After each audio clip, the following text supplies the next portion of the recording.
Welcome to The Explainer, everyone. Today, we're taking a classic story and looking at it through a completely unexpected lens.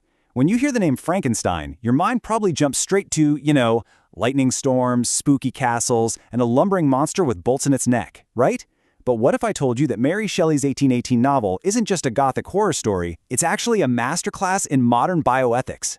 Today, we're going to strip away all those Hollywood myths and examine this tale as a profound manual for ethical creation. Okay, let's dive into this. It's a really fascinating question.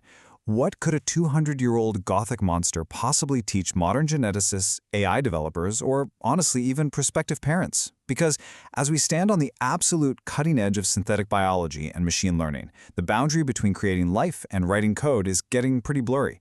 And as we'll see, the questions Mary Shelley raised 2 centuries ago, they're the exact same questions keeping today's top scientists awake at night. To really understand why, we have to listen to the creature himself. In the novel, the creature actually confronts his maker and cries out, "God, in pity, made man beautiful and alluring after his own image, but my form is a filthy type of yours, more horrid even from the very resemblance." Wow. Just notice the deep isolation and that intense longing for connection there.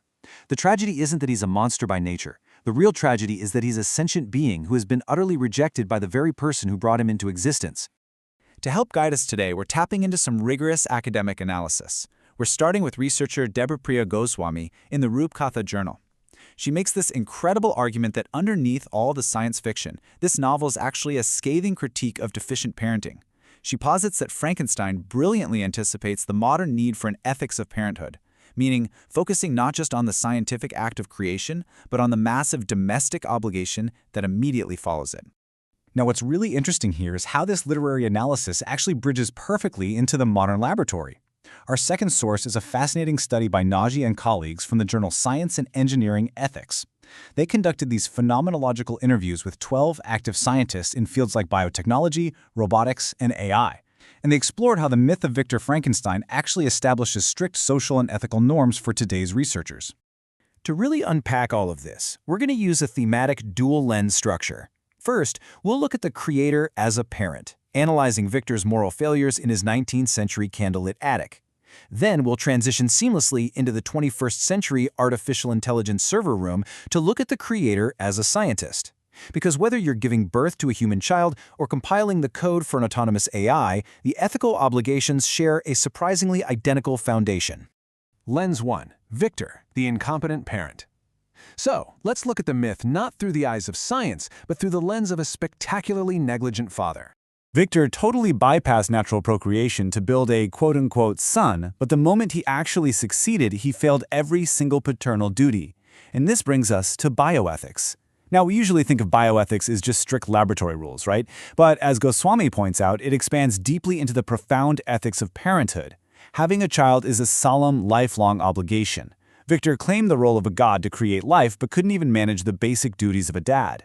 He totally ignored the implications of bringing an independent, feeling being into the world. Just look at the exact moment of birth. Victor says, "I had selected his features as beautiful." Beautiful! Great God! These luxuriances only formed a more horrid contrast. Think about the sheer absurdity here for a second. He stitched together graveyard parts, expecting physical perfection, and when the creature wakes up, Victor is so disgusted by its appearance, which by the way is an arbitrary socially conditioned standard of ugliness, that he literally runs away. He abandons his newborn child in its most vulnerable moment. He's history's ultimate deadbeat dad. We can actually judge Victor's failure through 2 modern bioethical frameworks from our sources. First, philosopher Laura Purdy argues that if a parent knows they'll pass on a condition that prevents a minimally satisfying life, they should abstain from procreating. On the flip side, Adrian Ash argues that concepts like disability and ugliness are merely social constructs, and rejecting a child based on them is completely unethical. Now, Victor knew that gestation was unnatural and grotesque, yet he proceeded anyway. Then he rejected the child purely based on its appearance. So under both of these frameworks, Victor fails, absolutely. And this brilliantly illustrates how we can map this catastrophic failure step by step using feminist philosopher Sarah Ruddick's guidelines for maternal care. Step 1, preserve basic needs. Well, Victor didn't even feed or shelter his creation. Step 2, nurture emotional needs. Victor offered absolutely no love, only physical and emotional distance. And step 3, prepare the child for societal inclusion. Victor deliberately made a being whose very appearance would cause society to reject it, completely dooming the creature to a life on the absolute fringes of humanity. The really profound takeaway from this first lens is that isolation, not nature, created the monster. The creature's initial crimes, they weren't born out of some innate biological evil. They were the desperate, agonizing acts of a sentient being denied a companion, despised by its prejudiced father, and entirely locked out of the human community. Deficient infant care and sheer parental negligence manufactured the catastrophe. Lens 2, the Pariah of Science. Let's move to this second lens and see how this builds, shifting from domestic tragedy to how the modern STEM community views Victor. To understand why Victor has such a massive grip on modern scientists, we need to look at a psychological concept called the feared self. This is basically an undesired, punishing future version of yourself that you use to guide your current behavior and avoid failure. For the scientific community, Victor Frankenstein is the ultimate feared self. He is literally the scientific community's boogeyman. You know, the brilliant but arrogant researcher who loses control, goes rogue, and unleashes harm upon the world. Scientists actively use this archetype to remind themselves exactly what not to become. But here's the thing, this fear isn't evenly distributed. The study by Nagy and colleagues mapped out how different disciplines react to the Franken label. Researchers in AI and robotics feel highly vulnerable, mostly because their work involves mixing the human with the machine, creating artificial intelligence and cyborgs, which the public often views as transgressive. Contrast that with evolutionary biologists and medical researchers. They feel much less susceptible because their work is generally viewed as engaging with natural biology rather than fabricating something entirely alien. So, how do these modern scientists protect themselves from becoming the next Victor Frankenstein? Well, an AI researcher from the study put it perfectly, saying, you really need to be super rigorously honest. The best way to minimize risks is to be transparent and self-critical. Unlike Victor, who hid his work away in a dark attic, completely isolated from peer review and community oversight, today's scientists rely on transparency, strict ethical regulations, and open dialogue to actively combat that mad scientist stereotype. When we synthesize the lessons from both the parenting lens and the scientific lens, a really clear manual for ethical creation emerges.